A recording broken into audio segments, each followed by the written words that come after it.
الحمد لله ذي المجد والعلا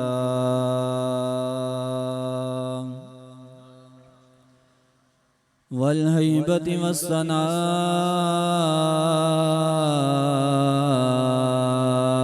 والقدرة والكبرياء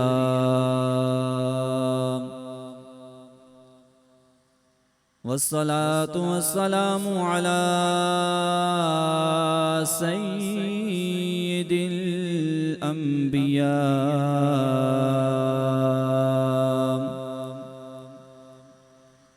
وعلى آله الطيبين الطاهرين وعلى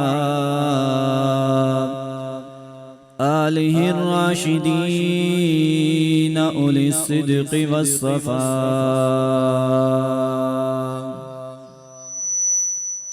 أما بعد فأعوذ بالله من الشيطان الرجيم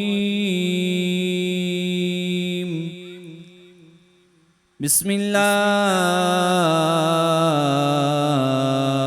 الرحمن الرحيم وقضى ربك ألا تعبدوا إلا إياه وبالوالدين إحسانا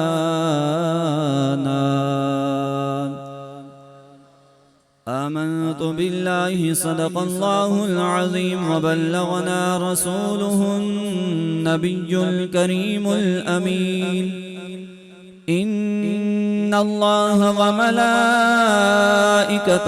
يصلون على النبي يا أيها الذين آمنوا صلوا عليه وسلموا تسليما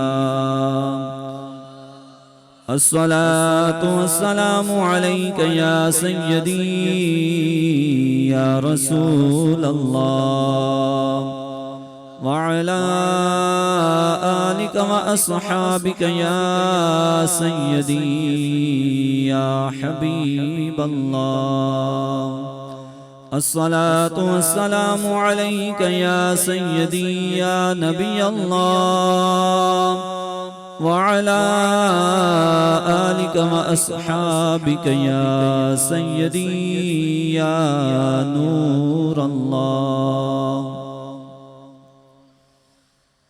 معراج کی رات ایک فرشتہ پیارے آقا علیہ السلام کی بارگاہ میں حاضر ہو کر عرض کرنے لگا، حدیث پاک کا مفہوم ہے کہ یا رسول اللہ صلی اللہ تعالی علیہ وآلہ وسلم، اللہ تعالی نے مجھے اتنی طاقت عطا فرمائی ہے کہ میں ایک ساعت ایک لمحے کے اندر زمین کے اندر جتنے بھی ریت کے ذرات ہیں ان سب کو میں گن سکتا ہوں۔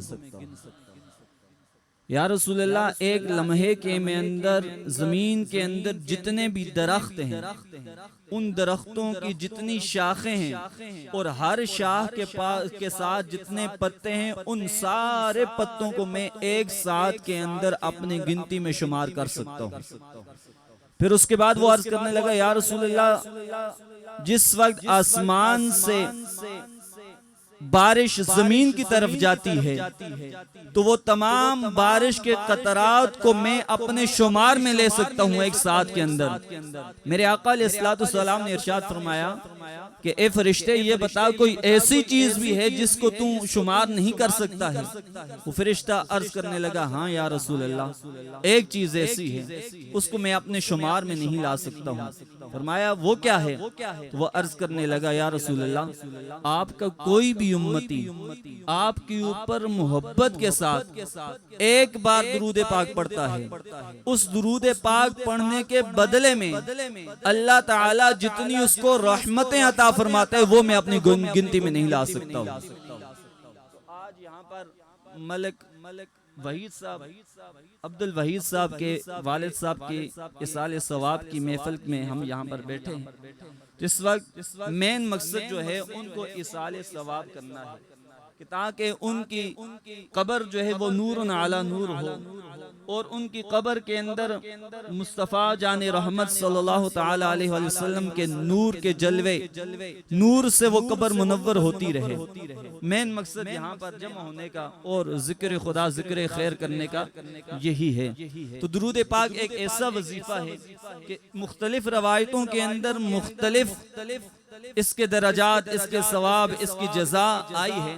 تو مفسرین نے اس کی ایک تطبیق یہ بیان کی ہے کہ کسی بھی حدیث کو کوئی بندہ یہ نہیں کہہ سکتا کہ یہ والی نہیں تو یہ والی ہوگی، یہ والی نہیں تو یہ والی ہوگی۔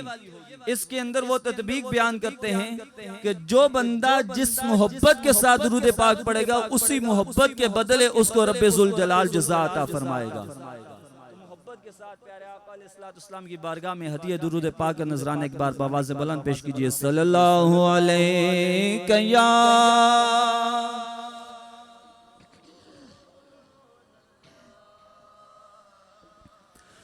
وسلم علیک یا حبیب اللہ، بآواز بلند پڑھیے صلی اللہ علیک یا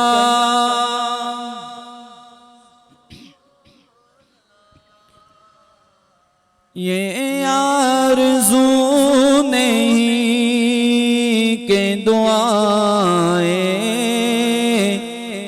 ہزار دو،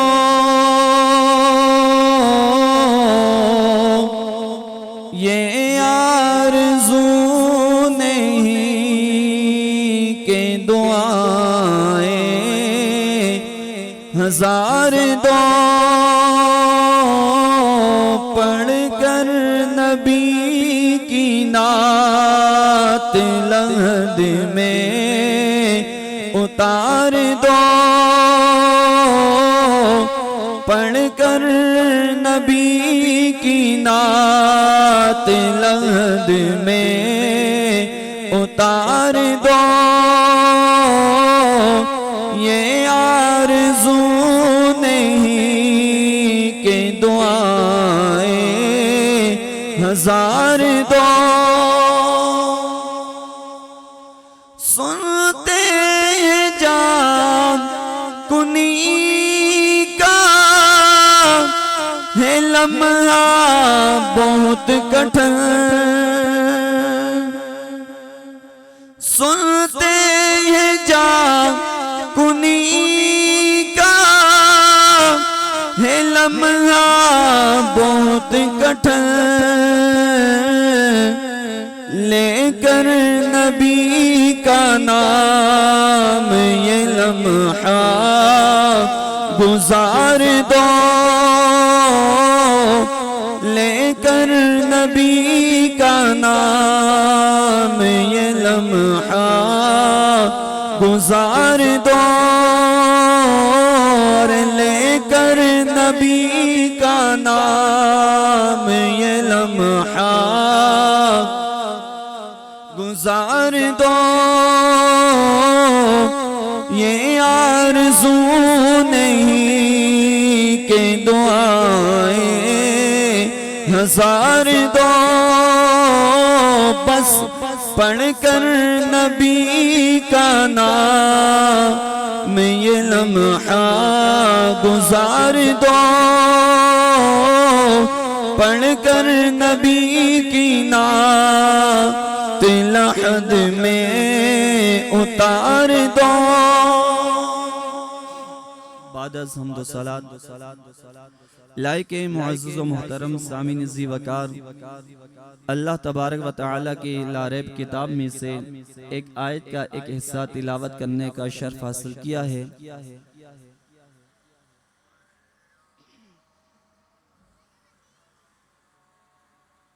قریب کی مسجد میں اذان ہو رہی ہے۔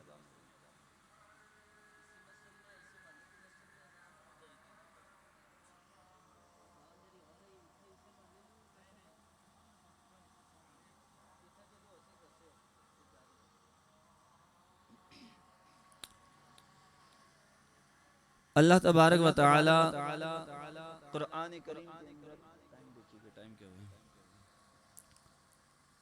والدین کے حقوق کو بیان فرماتا ہے اللہ تعالیٰ کا اپنے بندوں کے اوپر احسان اور پھر اس احسان کے ساتھ خالق کائنات اپنے بندوں کو والدین کے ساتھ حسن سلوک کا حکم ارشاد فرماتا ہے۔ یہ اکثر مقامات کے اوپر مالک کائنات نے یہ قاعدہ بیان کیا ہے، جہاں پر بھی مالک کائنات نے اپنی عبادت کا ذکر کیا، اپنی عبادت کا حکم دیا ہے، اس کے ساتھ ہی متصل مالک کائنات نے والدین کے ساتھ حسن سلوک کرنے کا بھی حکم ارشاد فرمایا ہے۔ اللہ تعالیٰ قرآن کریم کے اندر ارشاد فرماتا ہے، رب ذوالجلال قرآن کریم کے اندر ارشاد فرماتا ہے، وَقَضَى رَبُّكَ أَلَّا تَعْبُدُوا إِلَّا إِيَّاهُ وَبِالْوَالِدَيْنِ إِحْسَانًا۔ خالق کائنات اپنے بندوں کو حکم ارشاد فرماتا ہے کہ اللہ تعالیٰ تمہیں حکم دیتا ہے کہ صرف تم اپنے رب ذوالجلال کی عبادت کرو اور تم اپنے والدین کے ساتھ حسن سلوک کرو۔ دوسرے مقام کے اوپر خالق کائنات ارشاد فرماتا ہے، وَاعْبُدُوا اللَّهَ وَلَا تُشْرِكُوا بِهِ شَيْئًا وَبِالْوَالِدَيْنِ إِحْسَانًا۔ اے میرے بندوں، تم میری عبادت کرو، اللہ کی عبادت کرو، وَلَا تُشْرِكُوا بِهِ شَيْئًا، اور اللہ تعالیٰ کے ساتھ کسی دوسری چیز کو رب ذوالجلال کا شریک نہ ٹھہراؤ۔ وَبِالْوَالِدَيْنِ إِحْسَانًا، اور میں رب تم کو حکم دیتا ہوں کہ اپنے والدین کے ساتھ حسن سلوک کرو۔ دوسری جگہ پر خالق کائنات ارشاد فرماتا ہے، وَوَصَّيْنَا الْإِنسَانَ بِوَالِدَيْهِ إِحْسَانًا۔ اے میرے مخلوق، ہم نے اپنے بندوں کو یہ وصیت کر دی ہے کہ تم اپنے والدین کے ساتھ حسن سلوک کرو۔ مختلف آیتیں، اگر آیتیں پڑھنے پہ لگ جائے گا تو کافی ٹائم اسی کے اوپر لگے گا کہ مالک کائنات مختصر کرتے ہوئے کہ ہر جگہ پر جہاں بھی اپنی عبادت کو حکم دیا ہے، اسی کے ساتھ ملا کر میرے مالک کائنات نے اپنے والدین کے ساتھ حسن سلوک کرنے کا حکم ارشاد فرمایا کہ والدین کے ساتھ حسن سلوک کرو۔ وَقَضَى رَبُّكَ، اس آیت کے اندر خالق کائنات ارشاد فرماتا ہے، اِمَّا يَبْلُغَنَّ عِندَكَ الْكِبَرَ أَحَدُهُمَا أَوْ كِلَاهُمَا فَلَا تَقُل لَّهُمَا أُفٍّ وَلَا تَنْهَرْهُمَا وَقُل لَّهُمَا قَوْلًا كَرِيمًا، کہ اے بندو جب یہ بڑھاپے کو پہنچ جائیں اور تم ان کا بڑھاپا پالے دو یا دونوں میں سے کسی ایک کو، تو ان کے آگے اف تک نہ کر اور ان کو نہ جھڑک، اور ہمیشہ ان کے ساتھ جب بات کر تو نرم بات کر۔ وَاخْفِضْ لَهُمَا جَنَاحَ الذُّلِّ مِنَ الرَّحْمَةِ وَقُلْ رَبِّ ارْحَمْهُمَا كَمَا رَبَّيَانِي صَغِيرًا، اور ہمیشہ ان کے لیے اپنی عاجزی اور انکسائی اور رحمت کے بازو پھیلا کر رکھ، اور اپنے رب سے اس طریقے سے دعا مانگ ان کے لیے جب دعا مانگے، رَبِّ ارْحَمْهُمَا كَمَا رَبَّيَانِي صَغِيرًا، اے میرے رب میرے والدین پر رحم فرما جس طریقے سے بچپن کے اندر انہوں نے میرے اوپر رحم فرمایا ہے، اس طریقے سے تو کیا کر، ان کے لیے دعا کر۔ اب سامعین ذی وقار، اللہ تعالیٰ دوسری جگہ پر ارشاد فرماتا ہے، انشکر لی ولی والدیک، انشکر لی ولی والدیک، کہ تم میرا شکر ادا کرو اور اپنے والدین کا شکر ادا کرو۔ یہاں پر بھی خالق کائنات نے پہلے اپنے شکر کا ذکر کیا اور ساتھ ہی ارشاد فرمایا کہ میرے شکر کے بعد تم جو ہے اس کے بعد اپنے والدین کو شکر ادا کرو۔ علامہ اسماعیل حقی روح التفسیر اور روح البیان کے اندر اس آیت کی تفسیر میں فرماتے ہیں، پانچوں نمازیں باجماعت، پانچوں نمازیں وقت کی پر ادا کرنا یہ رب ذوالجلال کا شکر ہے، اور پانچوں نمازوں کے بعد اپنے والدین کے لیے دعا کرنا یہ والدین کا شکر ہے۔ یعنی والدین اپنے شکر کے ساتھ تم کیا کرو، اپنے والدین کا شکر ادا کرو۔ رب ذوالجلال کا کہاں مانتے ہوئے پانچوں وقت کی نماز ادا کی، نماز کے ساتھ ہی جب دعا مانگو تو اے بندو اپنے والدین کو بھی اپنے دعاؤں میں ضرور یاد کرو. کیوں کہ والدین کا تمہارے اوپر حق ہے. میں رب ہو کر تمہیں حکم دیتا ہوں والی انشکر لی والی والدی کا کہ میرا بھی شکر ادا کرو اور اپنے والدین کا بھی شکر ادا کرو. تو والدین کا شکر، والدین کا احسان کسی بھی صورت بندہ جو ہے وہ ادا نہیں کر سکتا ہے. کسی بھی صورت والدین کا احسان اپنے اوپر سے اتار نہیں سکتا. بندہ خود تو ختم ہو سکتا ہے، والدین کی ایک تکلیف کی جزا وہ بیٹا نہیں دے سکتا. ایک تکلیف، کوئی سی چھوٹی مصیبت لے لیں، اس کا بھی شکرانے کے طور پر اپنا اولاد جو ہے یہ والدین کا حق ادا نہ کر سکتا نہیں ہے. روایات کے اندر آتا ہے پیارے آقا علیہ السلام کی زمانے اقدس کے اندر ایک شخص آیا، آ کر میرے آقا علیہ السلام کی بارگاہ میں عرض کرتا ہے، یا رسول اللہ صلی اللہ تعالی علیہ وآلہ وسلم، میرا باپ جو ہے نا وہ مجھ سے میرا مال لے لیتا ہے. کیا کرتا ہے؟ مجھ سے میرا مال لے لیتا ہے. میں کما کے آتا ہوں، دن بھر محنت مزدوری کر کے آتا ہوں، یا رسول اللہ جب گھر آتا ہوں مجھ سے زبردستی یا جیسے بھی وہ مجھ سے مال لے لیتا ہے، مجھے نہیں دیتا ہے، وہ مال سارا مجھ سے لے لیتا ہے. اللہ اکبر. جب میرے پیارے آقا جناب محمد مصطفیٰ صلی اللہ تعالی علیہ وآلہ وسلم نے سنا، میرے آقا کملی والے مصطفیٰ صلی اللہ تعالی علیہ وآلہ وسلم نے ارشاد فرمایا کہ جا کر اپنے والد کو بلا کر لے آؤ. وہ والد آئے، والد کو پتہ چل گیا کہ میرے بیٹے نے میرے آقا علیہ السلام کی بارگاہ کے اندر میری شکایت لگائی ہے. اب باپ نے دل ہی دل کے اندر ایک اشعار تجویز کی ہے، دل ہی دل کے اندر اشعار پڑھنے لگا، لیکن ابھی وہ اشعار زبان پر نہیں آئے تھے. جب وہ میرے آقا کی بارگاہ میں حاضر ہوا، اتنے میں رب ذوالجلال نے جبرائیل امین کو بھیجا، اے جبرائیل جا کر حضرت محمد مصطفیٰ صلی اللہ تعالی علیہ وآلہ وسلم سے کہہ دو کہ رب ذوالجلال ارشاد فرماتا ہے، اے میرے محبوب، یہ آنے والا جو بوڑھا شخص ہے جو والد ہے، اس سے ذرا وہ اشعار تو سننا جو ابھی اس کے کانوں نے بھی نہیں سنے. جب وہ بوڑھا میرے آقا کی بارگاہ میں آیا، میرے کملی والے مصطفیٰ صلی اللہ تعالی علیہ وآلہ وسلم نے ارشاد فرمایا، اے بوڑھے شخص، مجھے ذرا تو وہ اشعار تو سنا جو تیرے دل کے اندر آئے ہیں اور ابھی تک تیرے کانوں نے بھی نہیں سنے، یعنی ابھی تک تیری زبان کی اوپر نہیں آئے، تیرے دل ہی دل کے اندر وہ اشعار ان کا خیال آیا ہے. وہ کہنے لگا، یا رسول اللہ صلی اللہ تعالی علیہ وآلہ وسلم، یہ اشعار تو ابھی میں نے اپنی زبان پر بھی نہیں لائے، صرف گمان آئے. میرے آقا نے فرمایا کہ اب مجھے بھی سنا اور خود بھی سن لے.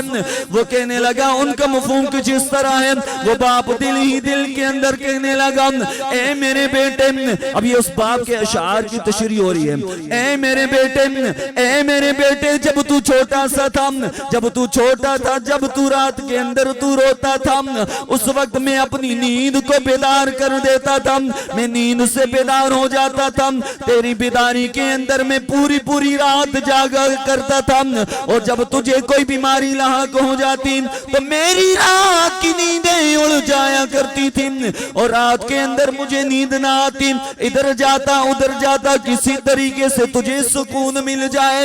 اے میرے بیٹے، تجھے میں نے اس لیے تو نہ پالا تھا کہ جب میں نے تیرے اوپر آس رکھی ہوئی تھی کہ جب تو بڑا ہو جائے گا، بڑا ہونے کے بعد اس منصب کے اوپر پہنچے گا جہاں پر تو ہے، اس امید لگائی ہوئی تھی. اے میرے بیٹے، جب تو یہاں پر پہنچا ہے تو تو نے میرے ساتھ سختی والا معاملہ فرمایا، تو نے میری ساتھ سختی والا معاملہ کیا ہے، تو کم از کم اتنا ہی کر دیتا جتنا ایک قریبی ہمسائے کے ساتھ سلوک کرتا ہے، تو میرے ساتھ ایسا ہی سلوک کر لیتا. میرے آقا، میرے جناب محمد مصطفیٰ صلی اللہ تعالی علیہ وآلہ وسلم اس کی یہ گفتگو سنتے جا رہے ہیں، اور میرے آقا کی آنکھوں سے آنسوں کی لڑی جاری ہے. اللہ اللہ میرے آقا علیہ السلام کی وہ لڑی وہ آنکھوں سے آنسو جاری ہیں اور وہ بیٹا اور وہ باپ کہنے لگا یا رسول اللہ صلی اللہ تعالی علیہ وآلہ وسلم آج میں اس کی اوپر امیدیں لگائے بیٹھا تھا تو میں نے اس کی اوپر احسان کی اور یہ میرے ساتھ بات ایسے کرتا ہے جیسا کہ میں اس کے احسانوں کے نیچے دبا ہوا ہوں۔ اللہ اللہ میرے آقا علیہ السلام کو جوش آیا، میرے آقا علیہ السلام کا دریائے رحمت جوش میں آیا اور جلال کے اندر آئے۔ میرے آقا علیہ السلام نے اس نوجوان کو گریبان سے پکڑ کر میرے آقا نے ارشاد فرمایا اے بیٹے انت ومالک لابیک، جا تو اور تیرا مال تیرے باپ کا ہے۔ تیرا مال جو ہے سارا کس کا ہے؟ تیرے باپ کا ہی ہے۔ اور اس کے بعد میرے آقا علیہ السلام نے اس کو واپس کر دیا۔ تو یہاں سے ہمیں کیا سبق ملتا ہے؟ آج کل کے معاشرے کی نقاسی وہاں پر ہوگی، میرے آقا کی بارگاہ میں ہوگی۔ آج کل بھی یہی رونا ہے نا، میں اپنی بیوی بچوں کو دیتا ہوں، میں اپنی بیوی کو دیتا ہوں، میں اپنے بچوں کی کفالت کرتا ہوں، بس میرے پاس بچتا ہی نہیں ہے، میں والد کو کیا دوں، میں ماں کو کیا دوں۔ یعنی وہ ہمارے معذرت کے ساتھ والدین بوڑھے ہو چکے ہیں، ان کے پاس دوائی کے لیے پیسے نہیں ہیں اور یہ اپنے بیٹے کے لیے 1000 1500 2000 کی گاڑیاں لا رہا ہے، لیکن ماں کے لیے باپ کے لیے اس کے پاس 10 روپے کی گولی کے لیے پیسے نہیں ہیں۔ ماں کہتی ہے بیٹا مجھے دوائی چاہیے، میری دوائی ختم ہو گئی ہے، ماں میرے پاس اتنے اخراجات نہیں ہیں، اے باپ میرے پاس اتنے اخراجات نہیں ہیں۔ بیٹا آتا ہے ابو جان میں نے یہ گاڑی لینی ہے، میں نے یہ والا کھلونا لینا ہے، جی بیٹا میں ابھی پورے کر کے دیتا ہوں۔ اب یہ گیا جا کر وہ لے آیا، دوسری طرف ماں ہے باپ ہے، اس کے لیے پیسے نہیں ہیں اور اپنی اولاد ہے، اس کے لیے ہر چیز موجود ہے۔ ارے خود ذرا غور کر، کل تو بھی چھوٹا تھا، کل تیری اڑیاں بھی تیرے والدین اسی طرح مانتے تھے، کیا تو اپنی اولاد سے یہی امید لگا کے بیٹھا ہے؟ آج تو اپنے والدین کے ساتھ ایسا سلوک کر رہا ہے تو کیا کل تیری اولاد تیرے ساتھ ایسا سلوک کرے گی؟ ایک روایت ایک ہمارے حکایت سنا رہے تھے، ایک گھر کے اندر پڑھ لکھ جاتے ہیں نا لوگ، ڈگریاں حاصل کر لیتے ہیں، کرنے کے بعد پھر ان کو بیوی بچوں کی ہوتی ہے، والدین کی نہیں ہوتی فکر۔ گھر کے اندر آیا، باپ کو کوئی تکلیف تھی، درد کی وجہ سے وہ کراہ رہا تھا، آہیں بھر رہا تھا، تو اس کے بعد وہ بیٹے نے کیا کیا، اپنے والد کو اٹھا کر گھر سے الگ ایک جھونپڑی تھی اس کے اندر رکھایا۔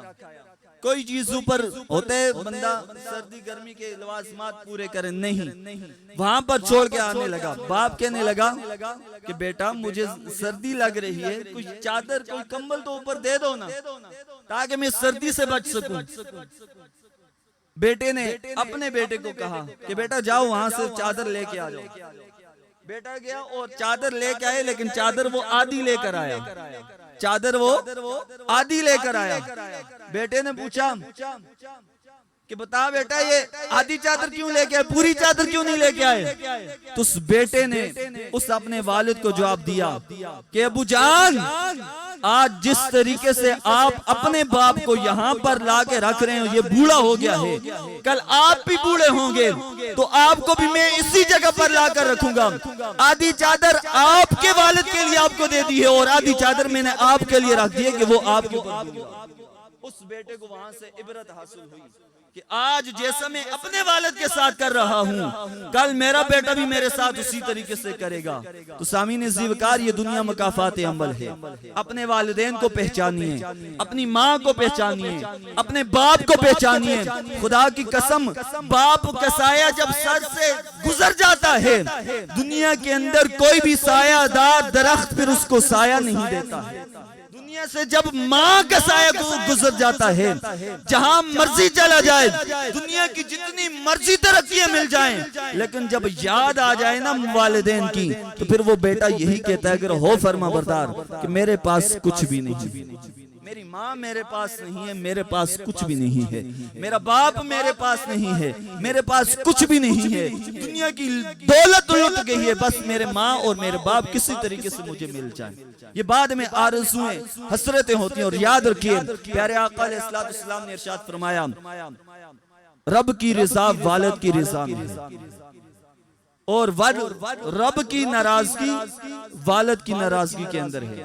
آج یہ کسوٹی اپنے ذہن میں بنا لیں، جو بندہ یہ چاہتا ہے کہ میرا رب مجھ سے راضی ہے یا ناراض ہے، وہ اپنے والد کو اپنے ذہن میں بٹھائے کہ آیا کیا میرا والد مجھ سے بات کرتے وقت ڈرتا تو نہیں ہے؟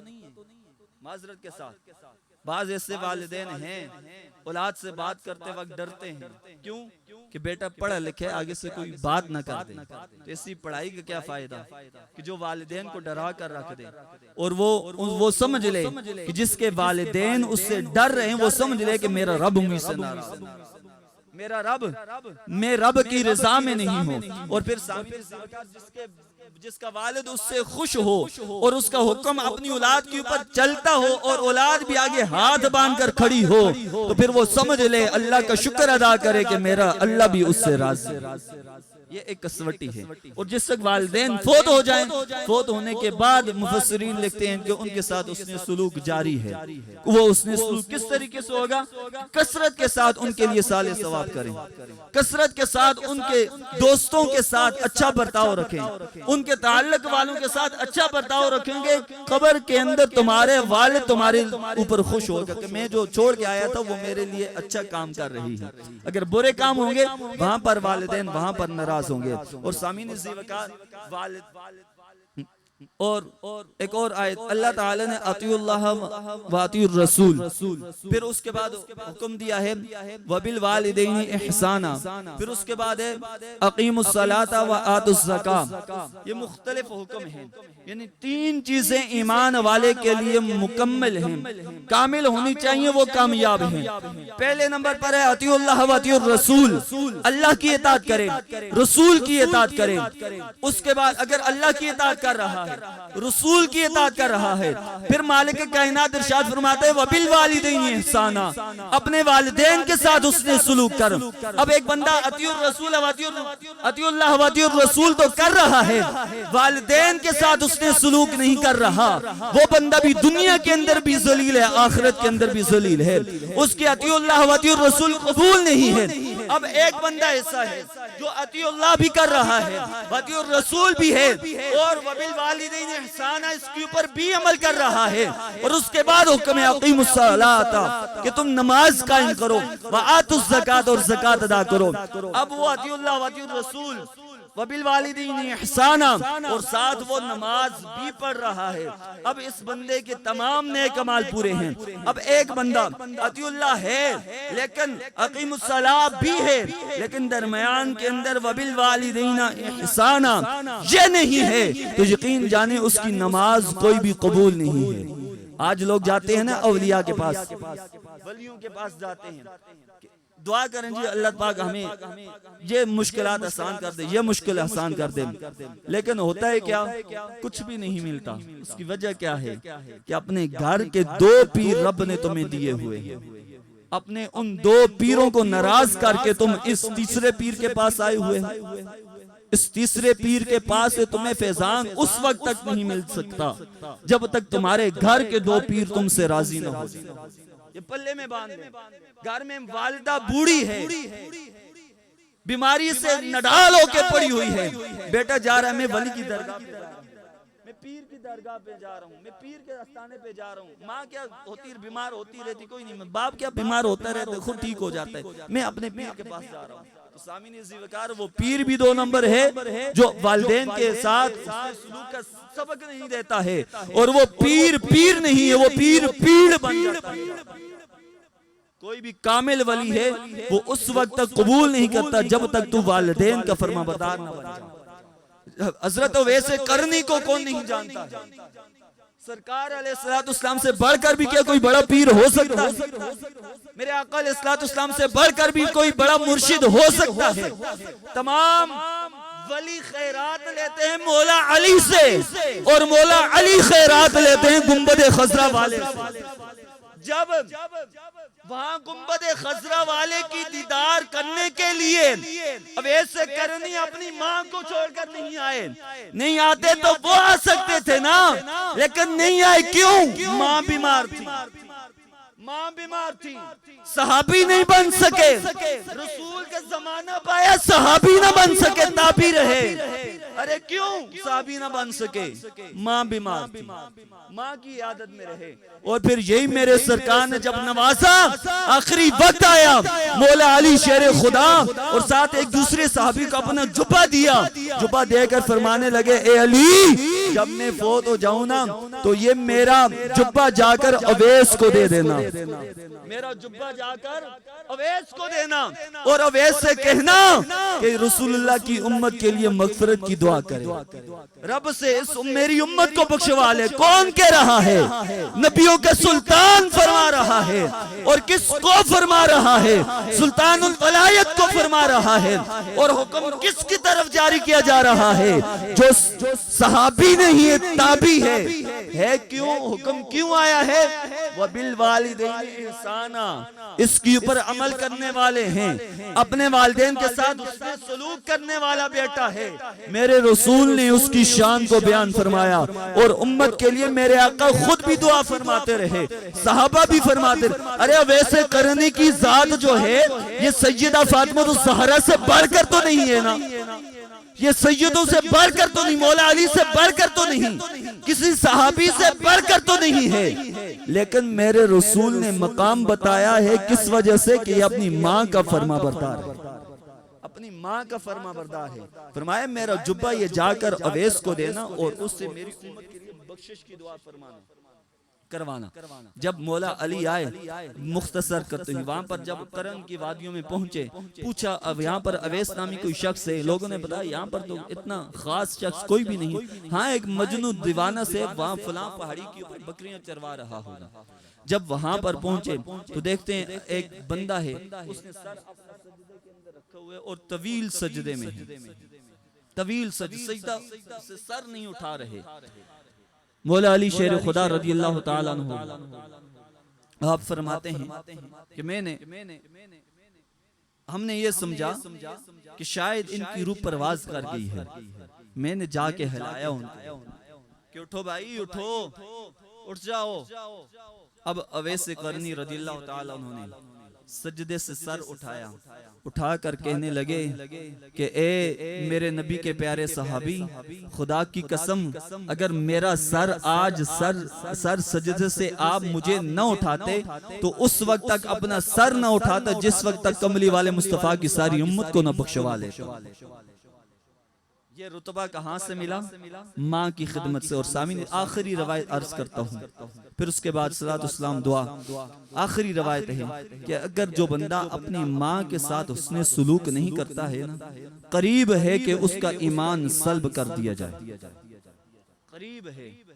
ابھی آپ کو بتاتا ہوں, ایک صحابی ہیں, ان کا ایمان خطرے میں آ گیا تھا والدین ماں کو ستانے کی وجہ سے. صحابی کا نام نہیں لیتا کیونکہ بعض میں ہو سکتا ہے کہ کسی کا نام سامنے آئے تو بندہ وہ کہنے لگ جائے کہ یہ وہی صحابی ہے جو ماں کا نافرمان تھا, یہ وہی صحابی ہے. تو یہ یاد رکھیے, کسی بھی صحابی کے بارے میں اگر ادنا سی بھی گستاخی ذہن میں آ گئی تو آپ کا ایمان خطرے میں آ جائے گا. یہ صرف ماں کی عظمت بتانے کے لیے یہ روایت بیان کر رہا ہوں. ایک صحابی رسول ہے, ان کے اوپر نزع کا عالم تھا.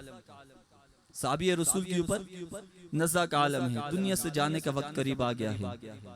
ساتھ دوسرے صحابہ کھڑے ہیں, کہہ رہے ہیں کہ صحابی پڑھو کلمہ لا الہ الا اللہ. کہنے لگا میں نہیں پڑھ سکتا, میری زبان پر یہ کلمہ باری ہو رہا ہے. اللہ اکبر. میرے آقا علیہ السلام کے وہ صحابہ عرض کرنے لگے, اے میرے رسول کے پیارے غلام, تم پڑھو نا لا الہ الا اللہ محمد رسول اللہ. وہ صحابی عرض کرنے لگا, اے میرے رسول کے پیارے غلاموں, اور سارے کلمات میں زبان پر جاری کر سکتا ہوں لیکن یہ کلمہ میری زبان کے اوپر باری ہونے لگا ہے, میں اپنی زبان سے یہ کلمہ نہیں ادا کر سکتا. میرے آقا کے ایک غلام میرے آقا کی بارگاہ میں حاضر ہوئے، حاضر ہو کر عرض کرنے لگے یا رسول اللہ صلی اللہ تعالی علیہ وآلہ وسلم، آپ کا فلاں صحابی جو ہے وہ اس کے اوپر نزع کا عالم جاری ہے، اس کے اوپر نزع کا عالم ہے، اس کا روح جدا ہونے والی ہے، لیکن ہم اس کو کلمے کا کہتے ہیں، وہ کلمہ نہیں پڑھ رہا، اس کی زبان کی اوپر کلمہ نہیں آتا۔ میرے کملی والے مصطفیٰ نے ارشاد فرمایا اے صحابہ کیا وہ نمازیں پڑھتا تھا؟ میرے آقا کے غلاموں نے عرض کیا جی ہاں وہ نمازیں پڑھتا تھا۔ کیا وہ روزے رکھتا تھا؟ کیا وہ حج و عمرہ کرتا تھا؟ کیا وہ صدقات و زکات دیا کرتا تھا؟ میرے آقا کے پیارے غلام کہنے لگے ہاں یا رسول اللہ، وہ صحابی رسول، وہ آپ کے پیارے صحابی یہ تمام نیک اعمال کیا کرتے تھے۔ میرے آقا علیہ السلام خود اٹھ کر اس صحابی کے پاس تشریف لے آئے۔ میرے آقا علیہ السلام نے ارشاد فرمایا اے میرے غلام پڑھ کلمہ لا الہ الا اللہ محمد رسول اللہ۔ وہ کہنے وارث کرنے لگا یا رسول اللہ میرے ماں باپ پر قربان ہو جائے، لیکن اس وقت میری زبان کی اوپر یہ کلمہ باری ہو رہا ہے، میں اپنی زبان سے یہ کلمہ نہیں پڑھ سکتا۔ اتنے میں کسی کہنے والے نے کہا یا رسول اللہ صلی اللہ تعالی علیہ وآلہ وسلم، اس سے یہ بچہ جو یہ آپ کا صحابی جو ہے یہ اپنی ماں کو ستایا کرتا تھا، اس کی والدہ اس سے ناراض ہے۔ میرے آقا نے ارشاد فرمایا اے میرے صحابہ بتاؤ نا کیا اس کی والدہ بھی زندہ ہے؟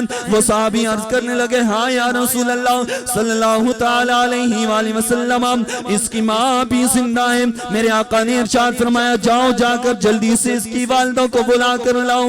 جب اس کی والدہ کو بلایا گیا میرے آقا علیہ السلام نے ارشاد فرمایا اے بوڑھی اماں یہ بتا کیا یہ تیرا بیٹا ہے؟ میں وہ بوڑھی اماں کہنے لگی ہاں یا رسول اللہ صلی اللہ تعالی علیہ وآلہ وسلم یہ میرا بیٹا ہے، لیکن میں اپنے اس بیٹے سے ناراض ہوں۔ میرے آقا نے ارشاد فرمایا اے بوڑھی اماں اپنے اس بیٹے سے تو راضی ہو جاؤ۔ وہ ماں کہنے لگی یا رسول اللہ صلی اللہ تعالی علیہ وآلہ وسلم میں اس سے راضی نہیں ہوتی، کیونکہ یہ مجھے ستایا کرتا تھا، مجھے برا بلا کہا کرتا تھا، اپنی بیوی کو یہ ٹائم دیتا لیکن مجھے یہ ستاتا تھا، مجھے یہ رلاتا تھا، مجھے غم پہنچاتا، مجھے دکھ و تکلیف پہنچاتا تھا۔ اے اللہ کے رسول میں اپنے اس بیٹے سے راضی نہیں ہوتی ہوں۔ میرے آقا نے ارشاد فرمایا اے صحابہ جلدی سے لکڑیاں جمع کرو۔ صحابہ کرام لکڑیاں جمع کرنے لگے۔ ماں تو پھر ماں ہوتی ہے نا، ماں تو پھر ماں ہوتی ہے نا۔ ماں تڑپ گئی اور کہنے لگی عرض کرنے لگی یا رسول اللہ یہ لکڑیاں کس لیے جمع فرما رہے ہیں؟ میرے آقا نے ارشاد فرمایا اے ماں تو اپنے بیٹے کو معاف نہیں کرتی، اس کو دنیا کی آنکھ کے اندر تیری آنکھوں کے سامنے جلاؤں گا، کیونکہ اگر اس کو یہاں پر جلاؤں گا، کیونکہ جہنم کی آگ نے تو اس کو جلانا ہی ہے نا، دنیا کے اندر بھی اس کو جلا دوں۔ وہ ماں تڑپ گئی تڑپ گئی تڑپ گئی، ماں کی ممتا تڑپنے لگ گئی۔ ماں کہنے لگی یا رسول اللہ صلی اللہ تعالی علیہ وآلہ وسلم میں مانتی ہوں میرا بیٹا میرا نافرمان ہے، میرا گناہگار ہے، مجھے ستایا کرتا تھا، مجھے رلایا کرتا تھا، میرا نافرمان ہے، لیکن یا رسول اللہ میری ممتا یہ برداشت نہیں کر رہی کہ میرے سامنے میرے لال کو آگ کے اندر ڈالا جائے۔ یا رسول اللہ میں آپ کو گواہ بنا کر کہتی ہوں کہ میں اپنے بیٹے سے راضی ہو گئی ہوں اور بیٹے کو میں نے معاف کر دیے۔ جب ماں نے رضا کا اعلان کیا میرے آقا نے ارشاد فرمایا اے میرے صحابی پڑھنا کلمہ۔ صحابی رسول پڑھنے لگے لا الہ الا اللہ محمد رسول اللہ۔ یہ پڑھنا تھا کہ اس صحابی کی روح قفس انصری سے پرواز کر گئی اور مالک حقیقی سے جا کر مل گئی۔ یہاں پر دیکھیے جب تک ماں راضی نہیں ہوئی اس وقت تک بیٹے کی زبان پر کلمہ جاری نہیں ہوا۔ آج وہ صحابی کیا نمازیں نہیں پڑھتے تھے؟ وہ صحابی نماز نہ پڑھے، کیا ایسا ہو سکتا ہے؟ وہ صحابی حج نہ کرے، کیا ایسا ہو سکتا ہے؟ وہ صحابی لیکن وہ کسی سنت کا تارک ہو جائے، کیا ایسا ہو سکتا ہے؟ بالکل نہیں ہو سکتا۔ تو سامعین زوکار، اگر صحابی کو اس کی نماز، اس کا نیک عمل نہیں بچا سکتا جب تک کہ اس کی ماں اس سے راضی نہیں ہوئی، میں اور آپ کس بات کی مولی؟ میں اور آپ کے پاس، میرے اور آپ کے پاس ہیں کون سے عمل جن کے اوپر ہم گمان کیوں؟ ہم تو بڑے شیخ بن گئے ہیں، ہم تو مفتی بن گئے ہیں، ہم تو محدث بن گئے ہیں۔ ارے یہ مفتی، محدث، مفکر، نمازی، صلاتی، زکاتی، حاجی، عمرہ کرنے والا، یہ کسی کام کا نہیں ہے جب تک ماں ناراض ہے۔ اگر یہ سب کچھ قبول کروانا ہے نا تو گھر کے پیر کو راضی کر لو۔ خدا را آپ سے ہاتھ جوڑتا ہوں، اگر کسی کا والد یا کسی کی والدہ اس سے ناراض ہے نا، آج گھر جاتے ہی اپنی ماں باپ کے قدم پکڑ کے راضی کر لیں۔ ابھی وقت ہے، ابھی وقت ہے۔ آج اگر راضی ہو گئے تو آپ دنیا کے اندر بھی اس کی برکتیں دیکھیں گے، اور مرنے کے بعد تو پھر ماں ہی چھڑائے گی جہنم سے۔ سرکار علیہ السلام کے ماں باپ کو لے کر آئیں گے، مختصر ماں باپ کو لے کر آئیں گے کہ اپنے بیٹوں کو نکال لو جہنم سے۔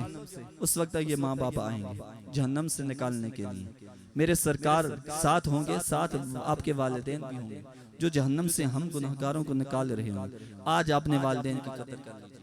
اللہ تعالیٰ سے دعا ہے کہ مالک کائنات جن کے والدین اس دنیا فانی سے رخصت ہو چکے ہیں ان کو کروٹ کروٹ چین نصیب فرمائے، جن کے والدین حیات ہیں ان کا سایہ تا دیر ان کے سروں کے اوپر قائم و دائم فرمائے۔ اللہ تعالیٰ ملک عبد الوحید صاحب کے والد صاحب کو بھی قبر میں نور مصطفیٰ سے ان کی قبر کو جگمگائے، مالک کائنات ان کی قبر کو بقعہ نور بنائے، جنتی بچھونے نصیب فرمائے، بروز قیامت پیارے آقا کی شفاعت کبریٰ نصیب فرمائے، حمد لوا کے نیچے جگہ عطا فرمائے، میرے آقا علیہ السلام کے پڑوس میں جنت کے اندر جگہ عطا فرمائے، آمین بجاہ النبی الامین صلی اللہ علیہ وسلم۔